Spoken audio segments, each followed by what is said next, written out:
hopefully didn't get canceled yet this week, so just wanted to announce that I will be streaming over at kick.com/Nuxanor, link in the description. My first stream will be January 6th in the afternoon, baby. Be there or be square. Let's burn this to the ground. Ladies and gentlemen, we are on the digital circus train. The film theorists, MatPat, my beloved, dropped a fantastic goatsy of a video. Ladies and gentlemen, film theory, Pomni is destined to die. Amazing digital circus. I don't know how he managed to squeeze a second theory out on the same episode of the Amazing Digital Circus, but I am here for it, bro. Listen, what can I say? I've been liking MatPat more and more over the years. I started off liking him, then I started picking out flaws in his videos and started disliking him. Then I started liking him again, but still picked out flaws in the video so that people thought I disliked him. But ladies and gentlemen, I am back in the liking MatPat train. We stan the Pat in this house. He is the lore master, and not even lollies are sexier than math. So let's jump right into it, baby. Well, hello there. Welcome, welcome. Please come in. I know this might not be what you were expecting, but you and I, we're going to go on so many adventures. Yeah! We're going to have so much fun. And grinds out 5 channels, true. I mean, he probably doesn't write his scripts anymore. My guess is he just basically tells people what topics they should be writing scripts on, and he just voices them. Like if I had to guess. But damn, brah. Forever and ever and ever and ever and ever and ever and ever and ever and ever. This is my reaction when I get to the last page on Pornhub.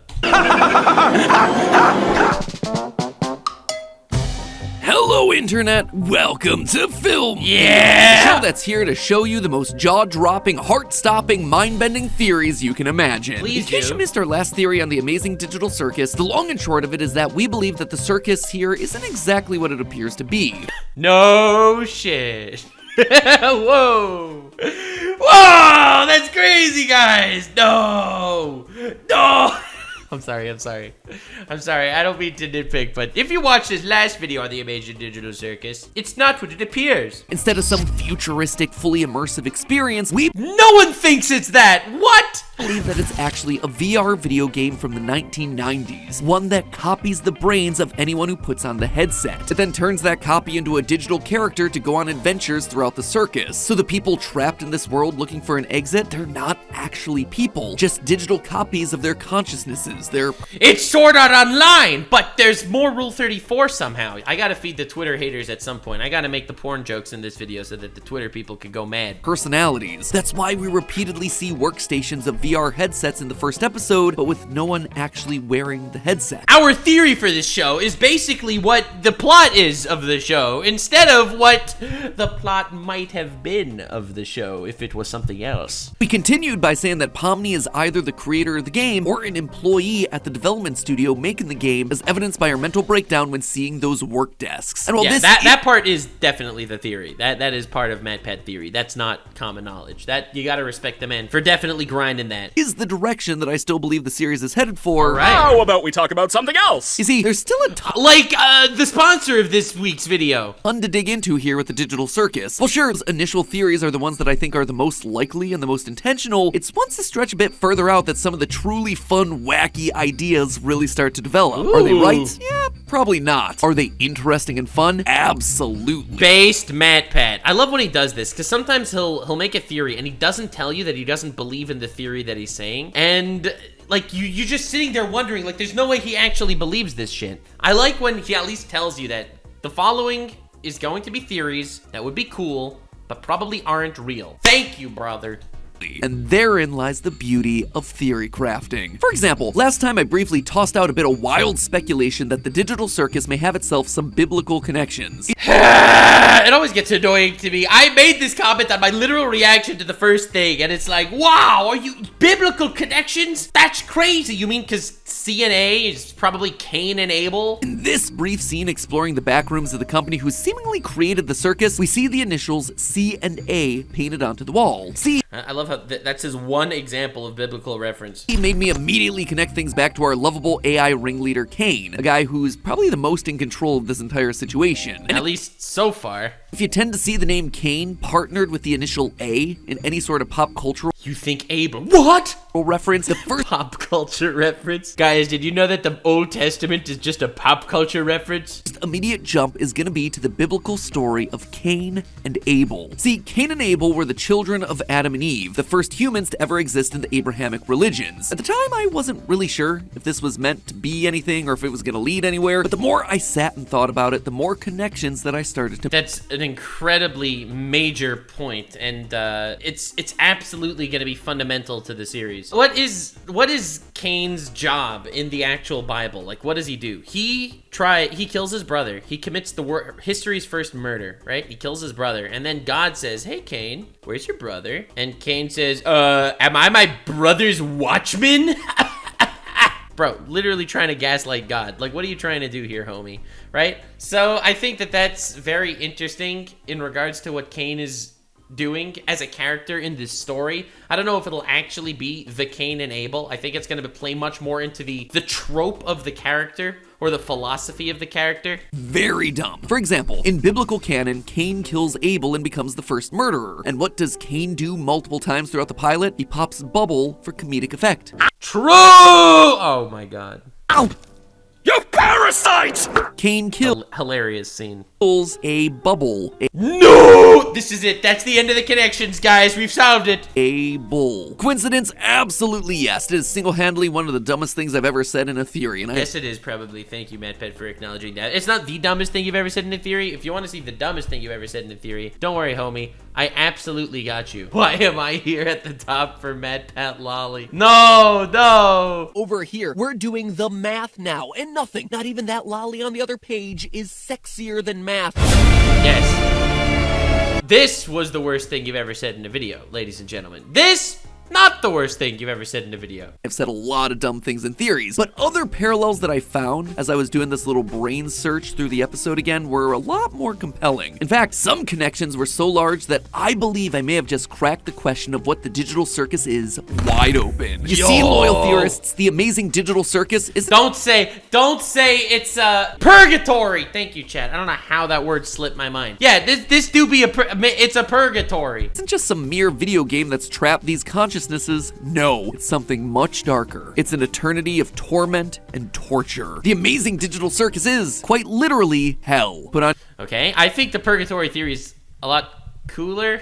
your headsets and get your randomly generated names, my friends. We're going in. So the All right, but if you want to say hell, it's just an eternity where they're just there until their minds break. I do get that. But I think saying it's a purgatory doesn't automatically make these people sinners, and it's just basically to decide. They have all these quests and challenges and whatever until they eventually it's decided where they go, right? claim that the digital circus is literally hell, it's a pretty bold one, so why would I possibly make it? Wow, he actually said the word hell. That's crazy. If you remember in his Hell of a Boss video, he said H-E double hockey sticks and then called it heck of a boss for the rest of the video. Let's freaking go. MatPat character development, ladies and gentlemen. Look at this. At the very end of the pilot, here we're shown all the human characters sitting at a table while eating food. But you notice anything weird about their dining arrangement? Of all the ways they could have set up this table, they decided to have every character on just one side, all of them facing the same direction, out at us, the audience. When this is done in fiction, Okay. it's rarely by mistake, because Okay. this right here, this is a very iconic framing device from one of the most famous paintings ever made, The Last Supper! Last Supper by Leonardo da Vinci. Can I tell you something a lot more, like a much better and simpler explanation as to why they're all facing the same side? I'm sorry. Let me just be frank here for a second. Everyone's facing the audience because ultimately the Amazing Digital Circus is a show for an audience.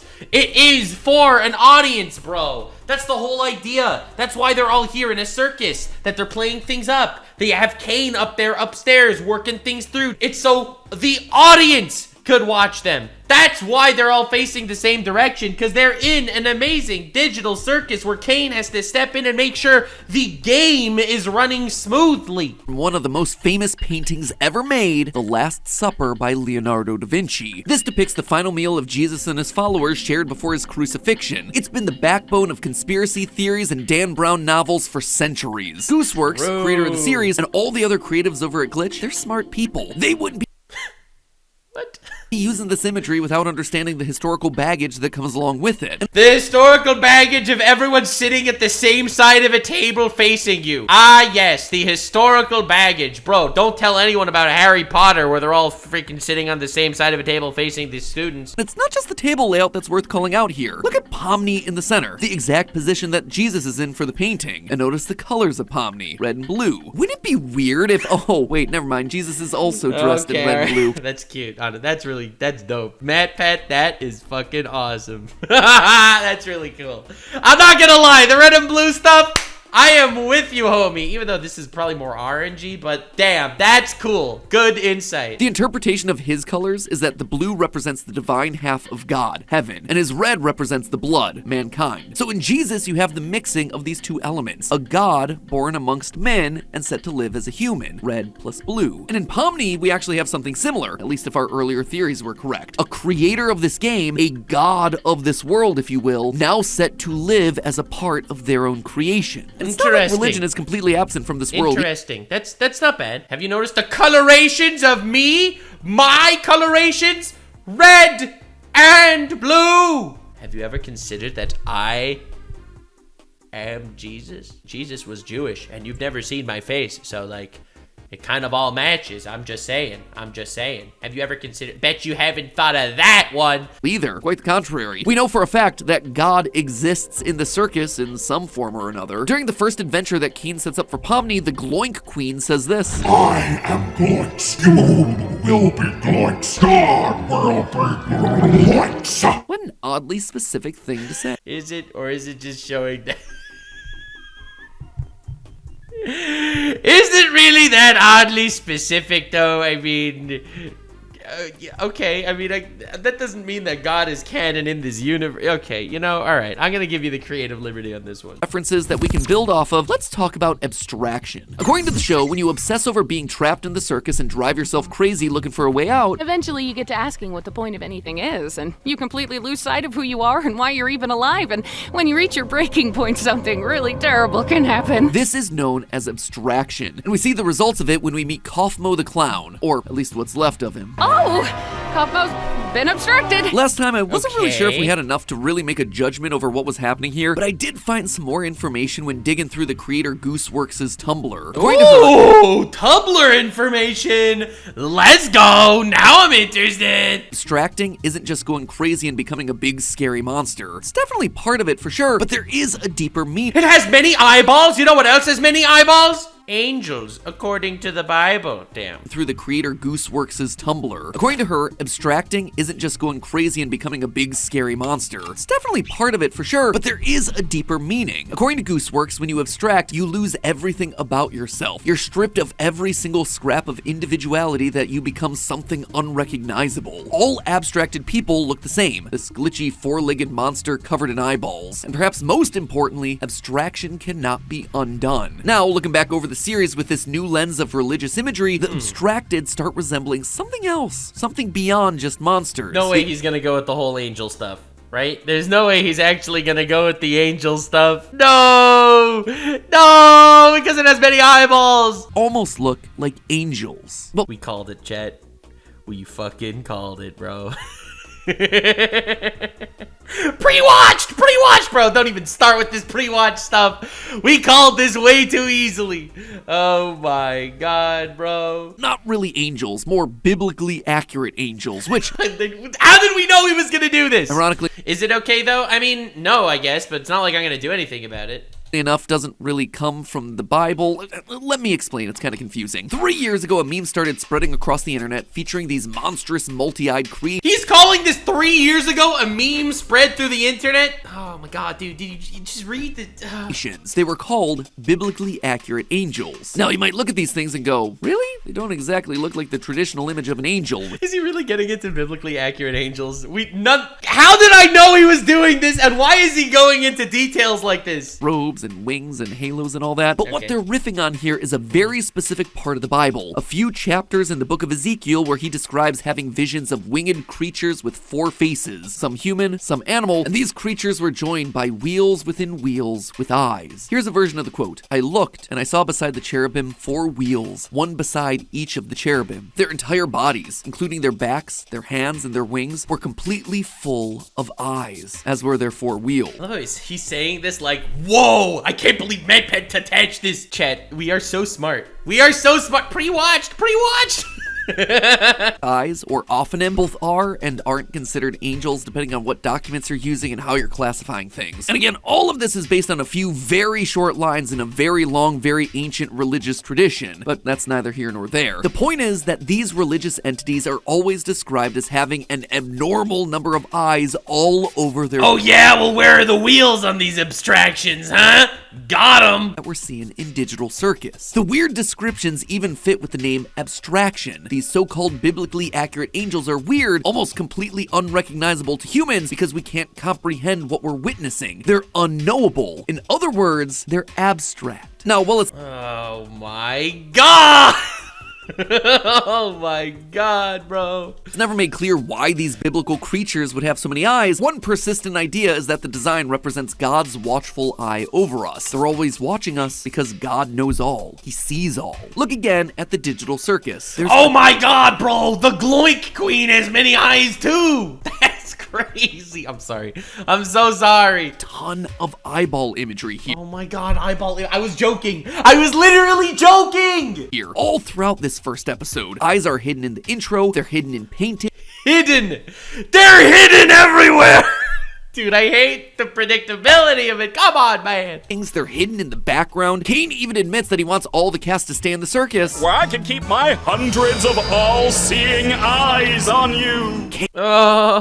Caine, an omniscient character who knows everything. Oh my god, bro. You do realize what you just said. Caine is not an angel in the Bible. He's a dude. So by him saying he has all hundreds of eyes, suddenly you realize, whoa, wait a second. Guess it can't mean that all eyes are angels. A god of sorts. And what's he made of? Basically a mouth and 2 big ol' eyes. Oh, and looking at Caine's dialogue through this more religious lens makes this line hit a whole lot different. Do you like adventure, activity, wonder, danger, horror, pain, suffering, agony, death, disease, death, angel food cake? Ow!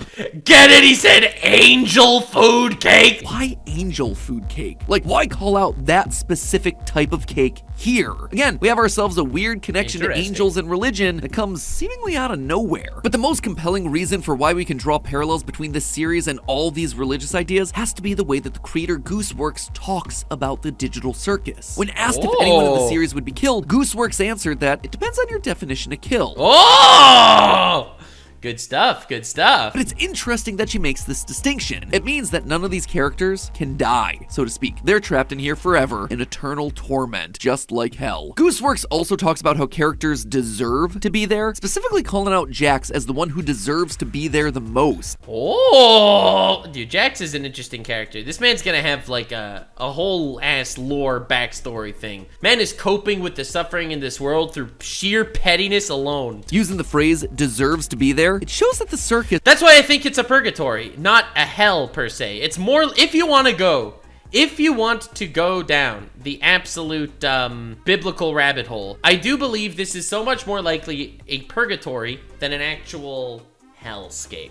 If it was a hellscape per se, then I think that you're gonna run into a lot of issues. But if it's a purgatory, Jax deserves to be there because I think it's more likely Jax doesn't know what's going on. And it's also possible that he is someone that is, on the one hand, a petty asshole, but on the other hand, not a bad guy. So they don't know where to place him. Do you put him in heaven? Do you put him in hell? This is some place of judgment. It's either a reward for those who are good or a punishment for those who are evil. And considering this is not a reward for anyone, okay? This is not a reward. Gooseworks has a lot of negative things to say about Jax, this ain't your reward day at the spa. Time and time again, Gooseworks has gone on the record to say how awful Jax is. According to Gooseworks, Jax is morally the worst character in the show. I am morally the worst character on YouTube, that's for sure. Ask Twitter. Much so that when asked if he was more of a jerk or an anti-hero, she explained that, quote, there's absolutely nothing heroic about Jax. Those are some pretty strong words for a character that you yourself created.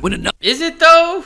The guy's an asshole. I'm not a hero. I'm an asshole. I don't know. Another fan commented that they hoped Jax was gonna get worse. Gooseworks said, "You're probably gonna enjoy some of the things we have planned." Oh, dude, I'm telling you, Jax is probably one of the most interesting characters in the show just because of how much they could do with him. Already the behavior that we've seen from him throughout the series is pretty awful. He's mean, he trips people, he knocks them over, he steps on one of Gangle's masks without caring. He's an asshole. Knows that Ragatha's deepest fear is centipedes, and he uses that information to torture her. By the way, I may have left something in your room today, so let me know if you find it. You're not afraid of centipedes, are you? Jax! That's literally my only fear. Why would you do this? Jax is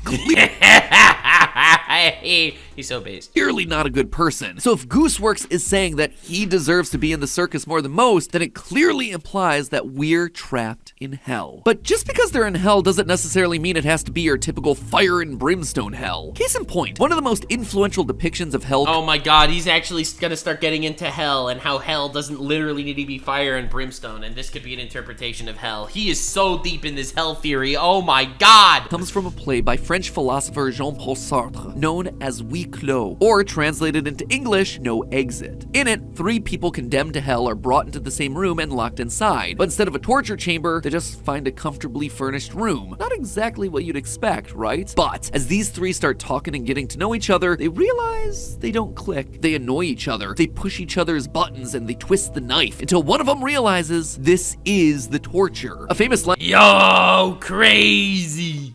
Hell is other people. True.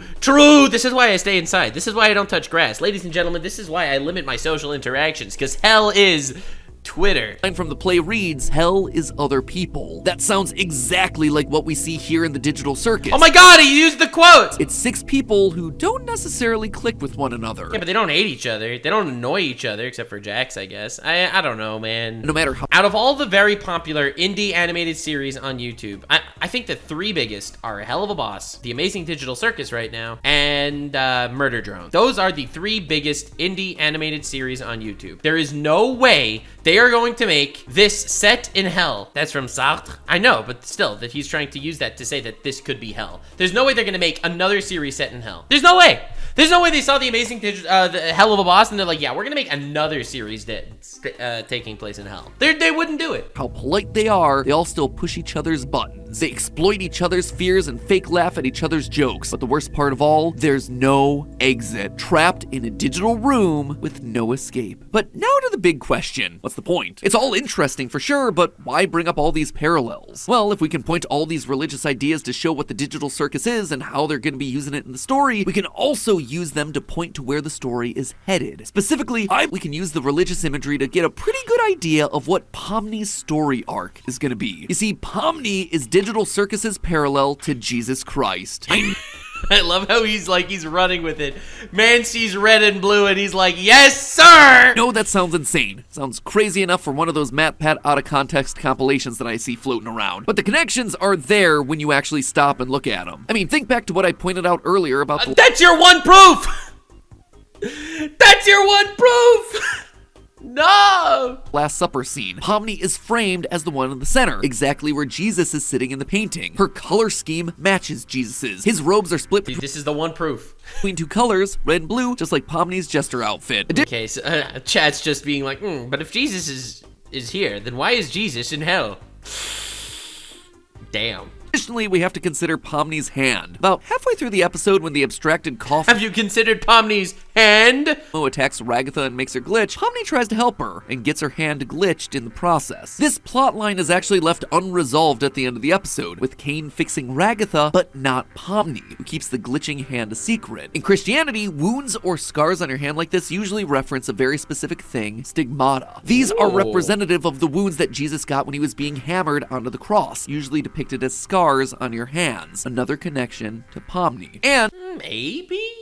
Okay, I feel like that's interesting, at least. if our previous theory is correct and Pomni's human persona is an employee of the company behind the digital circus, well, she's the developer of this game. That would make her the creator. And just like Jesus is an aspect of God in many sects of Christianity, that would make Pomni an aspect of a god or creator of this world. Heck, her arc in the very first episode, forgetting who she is so that the information can be dramatically revealed to her later on, it even follows what Jesus went through in biblical texts, beginning life as a human before having to discover for himself that he is in fact fact the Son of God, discovering his purpose to save humanity from themselves. And this is why I think we have to care about all this. Why we started looking at all these Interesting. All in all, good theory. Do I think it's true? I do think there might be metaphors here to the Bible. I don't think it's an actual Bible story per se, or offshoot of the Bible in this tale. It might be a purgatory. It might just be some sort of excitement thing for some sort of crazy audience. Who knows? Religious parallels in the first place. If the digital circus is indeed designed to be hell, and everyone here is condemned to be there in some way, and Pomni suddenly comes in as a representative of Jesus, well, she's there to save them, to help the other cast members escape from this torment that they found themselves in. Yo, it's a cool theory. It's a cool story. I like it.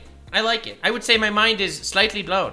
That's pretty awesome. Pomni's creation. But in the cruelest twist of fate, saving them is gonna doom Pomni. If I was a betting man, I'd say that Pomni will be the only one left in the digital circus after she's helped all the others to escape. Just like Jesus sacrificed himself for humanity, Pomni is gonna do the same thing here. She's gonna get left behind, forever tortured by this wacky AI going on his silly adventures. But it'll have been worth it because she'll manage to save everyone else. Bro, one thing I do have to say about Pomni being Jesus, I've seen a lot of Digital Circus Rule 34, and bro, Pomni gets nailed a lot.